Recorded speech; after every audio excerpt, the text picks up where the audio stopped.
Hello, I'm Eric Snodgrass, and thank you for watching this in-depth ag forecast for Australia. Well, I'm a little bummed. It is still October the 1st where I am. It's late in the evening, and it's early in the morning. We're probably about 4:30 in the morning. And one of my favorite sites to start off on is just this one. It kind of shows me the recent precipitation over certain time periods. But what I want to see is the September total precipitation. So if I go up here and say, show me 1 month, it only has August in it. September's not available just yet. So I'm going to have to look at the rainfall that we had in September in a little different fashion. So let's kind of dig into this. First of all, I knew this. The first 10 days of September featured just a large ridge of high pressure sitting here, another one here in the Tasman Sea, and then deep lows that live down here. Now, one of the consequences of these deep lows that just continue to sit in this area is that New Zealand and Tasmania saw quite a bit of wet weather. But as I'm trying to assess, where the precipitation kind of moved throughout the month, I did take note that from the first 10 days of the month to the last 20 days of the month, that low pressure center prevailed, but high pressure started to sneak its way in to this region, giving us a little bit of a drier signal toward the end of the month. Now, there is still a website that I can go to get the data. It's just bom.gov.au/climate/rainfall. You can actually see the individual rain gauges, for the month of September, and you can see the color shading here. So I do see a lot of this 10 to 25 millimeter color, right?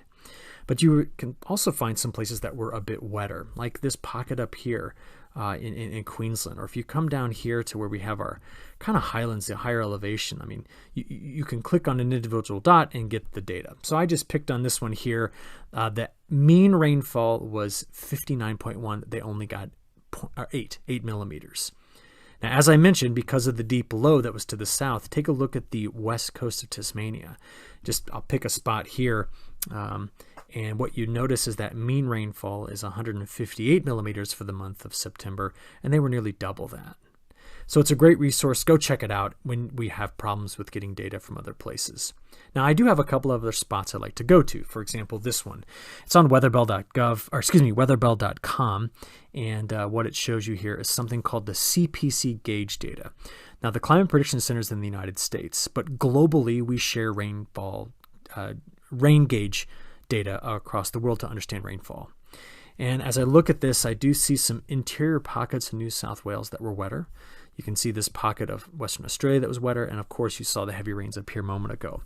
Got New Zealand right, but did miss on Tasmania. And I think what's interesting about all of this is that the preceding months brought in really good overall rains to the majority of Australia's farming regions, the ag regions. And I can tell you that with a little bit of confidence because of this. It's been a while since we've done this, but I want to show you the newest NDVI data. So as you look this through, I've masked it to only show where we have cropland. So we're only going to see the NDVI values where there's the color. So if we start in Western Australia, take a look at this. This is when we typically reach our peak in NDVI. It's about in September and starts to fall off, into September, October. We have a new kind of record high NDVI. The data go back to 2001, and this is the envelope of values we typically experience, with the average being right here in the middle. And right now, next year when this is updated, this will be the new outside edge of that envelope. So there has been rain, and it has greened things up here. Let's go over to South Australia. Very similar story. After being very low in May and June, July rains came in and revived. August helped some more, so did September. And now we're sitting up here with our NDVI values. Okay. From there, let's go check in on Victoria. If I can click on it, there we go. And as the data are loading, you're going to see a similar story overall. In the basement, April, May, June, July comes through and revives it. August continues, and here we are again at the top of the distribution. While we're close, let's go down and check on Tasmania. And Tasmania's values, now they're a bit more broad. You can have a much wider range. Same thing with Queensland, by the way. But once again, their NDVI values are above the historical averages. On to New South Wales, which we do know there was a pocket wetter, but some coastal regions were drier. Still near the top of the distribution right now. And finally, let's go check in on Queensland. Oops, sorry. The website's a little slow. Let's take both of those off. There we go. And check in on Queensland. And again, like I mentioned for Tasmania, there's pretty big range. But where are we? The red line shows you where 2024 into 2025 has been, and there's the current data still showing you in the top half of the distribution. All right, just wanted to give you that quick recap and now get into the pattern. What I have attributed most of the precipitation to for the last several months is the cadence of these high and low pressure cells that are just rolling through the ocean to our south. And we just went through one right now, and it brought a front through here. In fact, it was raining about the time I was recording this down south, and as we just continue to play it, we know that that'll move offshore. High pressure settles in for the end of the week, but there's another frontal boundary coming in to the west, and that's one I want to watch carefully, because some of the moisture along that frontal boundary, which is going to stretch out like this, okay, can you see where the low pressure ends? It's going to have on it some moisture out of the tropics, and that's going to be interesting to watch. Now, this region is going to be under the influence of high pressure for much of the next 7 days, resulting in drier than average conditions. And as we play this forward into Sunday and Monday, the front swipes through, but again, look at its orientation. And behind it, more high pressure settles in early next week. Now, the European model is attempting to drop another low and create a pretty sizable area of low pressure to the south of all of Australia. And you're going to see what that's going to do to the week 2 forecast here in a few moments. But as I look at it and play this forward, what I'm seeing is very regular cadence of high and low pressure cells. Now, what does that mean? That means the pattern is not blocked. It's not stuck. It's not into a configuration that leads to widespread flooding or widespread drought. And that's important for spring. And by the way, spring is usually the time of year where blocking is resisted the most by the atmosphere. So what do we have? Well, let's get it in motion here. This is just early this morning, up to about 4:30 in the morning. We are watching some of the showers from the current front passing through this region. But I'm quite interested in this. And here's the reason why. If you look over, oh, that's not you, that's the northern hemisphere. If you look over at the flow of the atmosphere across Australia, okay, there's something interesting happening in the upper levels of the atmosphere versus the lower. Now, clearly there's good flow, especially to the south, which is where most of these deep lows are going to go. But if I take you down, let's just go down to about a mile and a half above our heads, a kilometer and a half really, not a mile and a half, but a kilometer and a half, about a mile. What we see is this. And that's interesting because there is a front and a low pressure system, and that flow is coming like that. And the two are working their way together to sneak across the south, meaning we're going to be sourcing some moisture from here, bringing in a very narrow band of the potential for rainfall. Now, I've got a lot of neat ways by which I can follow these things, and one of my favorite ways to do this is using something called NOAA's high split model. Now, it's a model run from the National Oceanic and Atmospheric Administration. That's here in the United States. And what it does is I dropped a pin right there. And I said, predict for me where the air that's right here is going to go over the next 10 days. And it says just like that. And I find that to be a fascinating setup in the flow, in that this is going to ride along our frontal boundary here and deliver some rainfall. Now, this is one of my favorite tools to use because you can not only use it to trace where the air is going to go in the model, but also where it's been. And it's interesting. I guess I'll come back to this and take you back to the northern hemisphere. It's kind of funny because if you look, here's, let's go up higher in the atmosphere to the jet stream. There we go. This is the way our jet stream behaves across the North Pacific and hits us here on the West Coast. A few years ago, I don't know if our news cycle makes it onto your news programming in Australia. I sure hope it doesn't, but if it does, there was an interesting thing that happened in the United States a couple years ago. The Chinese, put a balloon with some surveillance equipment on it deep into the atmosphere and floated it across the Pacific Ocean, letting it follow the winds, and the hope was to carry it across the United States, and sure enough, it did. And we just watched it. Now, the flow back then was a little different. It went right like this across the United States. And as we watched this big balloon deep in the atmosphere go across the country, there was all this conspiracy and alien talk until finally we sent up one of our fighter jets and blew it out of the air just off the South Carolina coast. And that's when we discovered that it was just a surveillance camera put up by the Chinese. But I traced it. We put it in that model today. Where did it come from? And the flow took it right back to the east coast of China. So I don't know. Thought you might kind of find that funny. If I tossed a balloon up today, here, for the next 10 days, it would just float, just like that, all the way over here to the northern side of New Zealand. Now, what's neat about this is the moisture in the atmosphere is going to follow that same trajectory. So the next few maps you're going to look at here show what's called precipitable water. And early this morning, you can see the high precipitable water amounts to the north.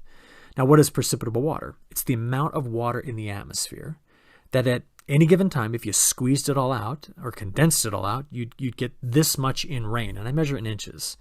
Now, you watch right here for just a second. You're going to notice as we go through Friday into Saturday and Sunday, that all of a sudden this elongated ribbon of high moisture air settles in while this region goes over dry. This is tropical in origin, lining itself up along a frontal boundary that's going to be here. And you're going to see the cooler temperatures with this into this weekend. But it wants to stretch all the way through this section of Western Australia, South Australia, and right here along the river basin between New South Wales and Victoria. And I want to know how much rain it's going to get squeezed out of it, because that's a fascinating way to kind of monitor this. So let me show you. Using the European Ensemble, that's a group of models run in Europe, we can tell that this corridor has a pretty good chance over the next 7 days of being, maybe up to 20 millimeters wetter than average. And we can also look and see that a model we run in North America called the GFS has a similar story, but it's a little bit farther to the south. For example, keep an eye on Adelaide.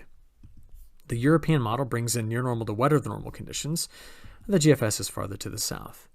We can also look at the AI model. This is the artificial intelligence forecast from the Europeans. It looks very similar to the European model, right? It's just AI instead. It's pretty wet all across the south, while that high pressure in this area is keeping things much drier. So let's go back to it and flip from this over toward total precipitation just to gauge how much. As we play this forward, look at that. That's Sunday, Monday, Tuesday. See it? We've got rain coming through.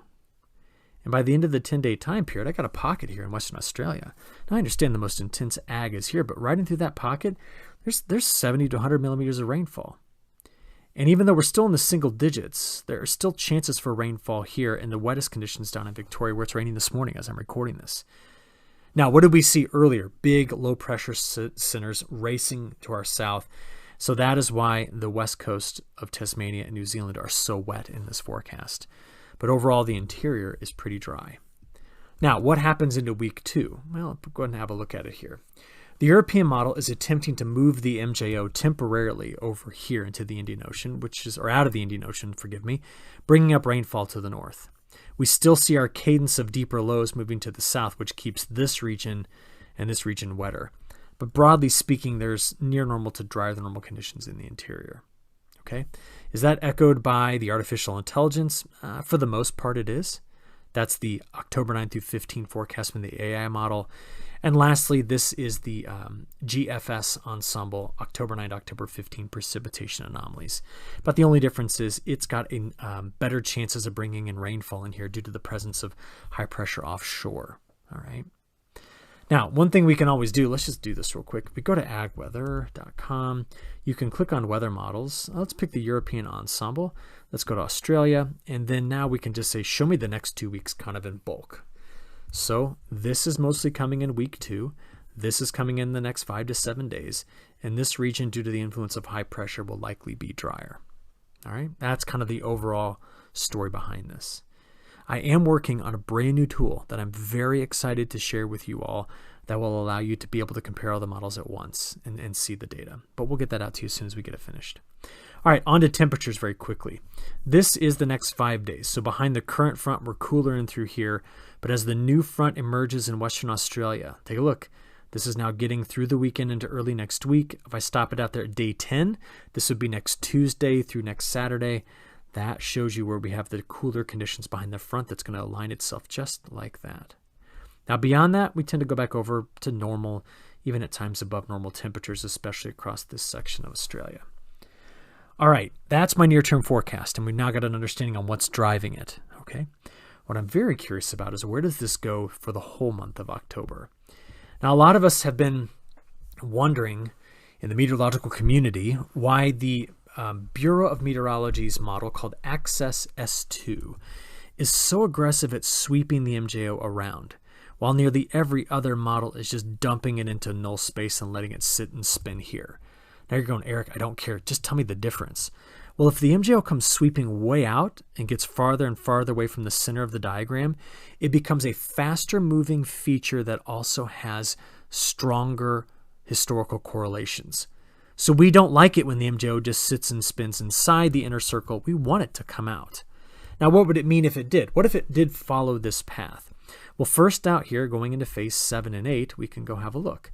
Phase 7 and 8, when you kind of put them together, we tend to be a bit drier in this area, although the correlation is not really clear. So we're not there yet, by the way. We're currently just hovering in null space.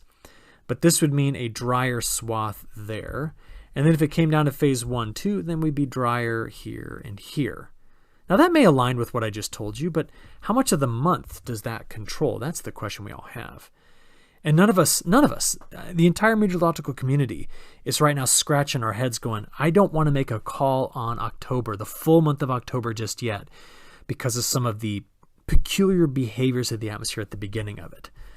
BOM's a good example of that.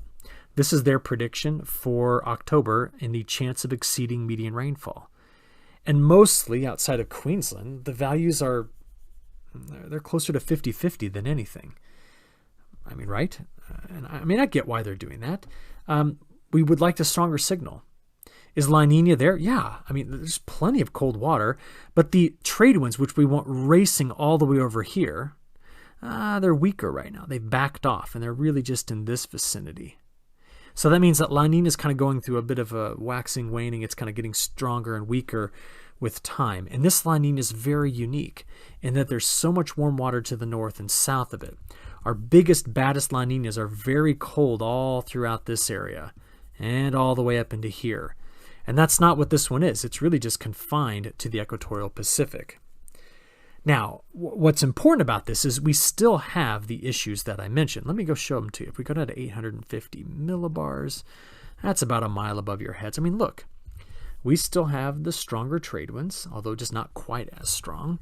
And there are still winds doing this in the Indian Ocean. And holy cow, we'll talk more about these in a minute as I get to the end of this. And that typhoon right there. But my point behind telling you this is we still have this effect of the Indian Ocean sending its flow that way and the Pacific Ocean sending its flow this way. It's just which one's going to dominate. Now, if we come back to my analysis, we do not expect this La Nina to be a strong one. By most objective measures and then by the forecast, it's going to dip down here into weak La Nina territory and likely hit this before Christmas based upon the current forecasts. That means by January, February, March, we could be talking about a rapid decline of La Nina, which gives us a whole different scenario for weather patterns once we get into the new year. But there's something interesting about the pattern. So let me go back to it. This is, without the map on it, the current ocean temperature pattern. And what's interesting about it was I was talking about the exact same thing 1 year ago that I just mentioned to you right now. We had a building La Nina. There was this negative phase of the Indian Ocean dipole, and it was warm on either side of the La Nina. I mean, you want to see the IOD? Last September, October, November, it dove down like this. This September and now in October, it's driving itself this direction. So we've seen this story play out, and the forecasts of the IOD are to bounce right back up, just like it did a year ago. So given that we have a similar La Nina situation, the IOD is behaving the same. Is it good to maybe use last year's October rainfall as a metric for this year? I mean, that's what happened in last October. And guess what? We've got this pull of moisture coming through here right now. I don't know. I don't find it to be a bad analog. And neither does the European model. That's the forecast for all of October from the European model. Look at this. Wetter, a little bit wetter, drier in the interior here. So I don't know. Let's go with it. It's a possibility. There are other factors we need to consider, though. Every La Nina as we go into spring kind of comes and goes until it takes on full force by summer. And this one over the last month did come up here, and we got the Southern Oscillation Index to almost touch 6. If it hit 7, we'd be talking full La Nina. But lately it kind of dropped back down again. So that is why I'm calling this a weak La Nina. And if we go and look at historical precedents, I can come through this time series going all the way back to 1950 and find the spikes down that were what we would call relatively weak La Ninas. When you do that, we tend to find that October through January, I'm just trying to pick out these months, spring into summer, we tend to be wettest to the north. But there really isn't a strong dry signal across the rest of Australia when you look only at the weak La Niñas. So I'm using all of that just to say that even though the long-range models are all going to be wet, you know that, we've been talking about it for weeks, is there a bias to the north of where the rainfall rates are highest because of La Niña? And is last year a good indicator of this year? I mean, that's what you saw in October. What if we did the 3 months ending in December 2024? Look at that. And maybe that could be what we see. I do want to share with you, though, we have one new model that came out since the last time we talked. And by the way, the next time we talk, I'll have 3 new models to show you. This is the prediction for October, November, December globally by the IRI multi-model probability forecast system, and it's looking at the chances of being above normal or below normal. All right? Just take a good long look at this. You can definitely see we're wetter. Now you're going, why? Well, it's trade winds doing this and doing that. That's a whole lot of rising motion here. Let's go from there on to November, December, January. December, January, February. Hey, look at that. It's trying to go wetter here and maybe normal here. And interestingly enough, we were pretty wet, but it was dry along the coast last year, October, November, December. Let's keep going. Where was that? There it is. This is January, February, March. Now, of course, we lose a signal out there, but there's an interesting setup going on, I think. And let's come back to the beginning, October, November, December. Most models are on the wetter side of average. Now, as I look at this, I'll be honest with you, the stuff that I'm asked to talk about most globally is actually going on in South America right now. And you know that they're actively trying to plant a crop down here, really rapidly going after this. And we just need to step back and maybe assess and think about what's going to happen there. Before I do that, though, I do want to show you this. Over the last month, if we use that same CPC gauge data I started off the video with, looking globally, I want to point out we were quite dry to finish the summer season in the Russian wheat belt and also parts of Ukraine. India, which has a tropical system going across it right now, has been flooded for a while. There will be very soon, by the end of the next 7 days, a third tropical cyclone hitting Guangdong province, which is here creating more flooding. But the majority of the flooding in China has been along and north of the Yangtze River. Now, if you come over to the United States, we are very, very dry in our corn belt, which has taken some of the top end off the yield. We've been very dry across our cotton belt, especially in the southeast. And there was a pair of tropical systems called Imelda and Umberto that missed the United States entirely, while I had some folks in the southeast hoping they could get a little bit of moisture from those tropical systems. But South America is where a lot of attention has been. There's been better spring rains in Argentina, but it's been quite dry overall for the last 30 days in Brazil. Now, why this matters is that just in the last week, there was a front that snuck through here, bringing in some rainfall. And that hit an area that has, tries to do as much planting in September as they can so that October is a bit easier. And what's been interesting is that the planting progress in Mato Grosso, which is their biggest producing state, it's this one right here, is actually on record pace compared to the last 5 years. We know that the forecast in that region is drier for the next 2 weeks, which means they're going to have wide open planting windows, but they're going to need moisture again very soon to maintain the quality of the early crop. But I expect Mato Grosso to plant rapidly. Okay. So to finish this up, I showed you the history. Let's now go look at the forecast. We continue to see very wet conditions coming out of Bangladesh over to this part of India. India's cotton growing district, which is right in through here, all the way up to this area, the beginning of the Ganges River Valley, very wet. We have very wet conditions near the North China Plain, near Beijing, and along and north of the Yangtze River. And outside of that, we are trying to bring in some rainfall into the drier parts of Russia, which have been so wet as of late. We do see that there is a chance, and we are all hoping on this, that a tropical system comes up through the Baja of California and deposits some rain, the remnants of it in the Midwest where we've been very dry. Our largest river, called the Mississippi River, is currently about 6 feet below low stage because of how dry it's been. But this is going to open up a planting window that if it doesn't fill by mid-October, we're going to hear a lot about replanting due to poor germination. But most models are trying to bring the rainfall back. So that is my global update. And now you know the source region of this. So I'm going to wrap it up there. Have a good week. We'll talk again soon. Thank you.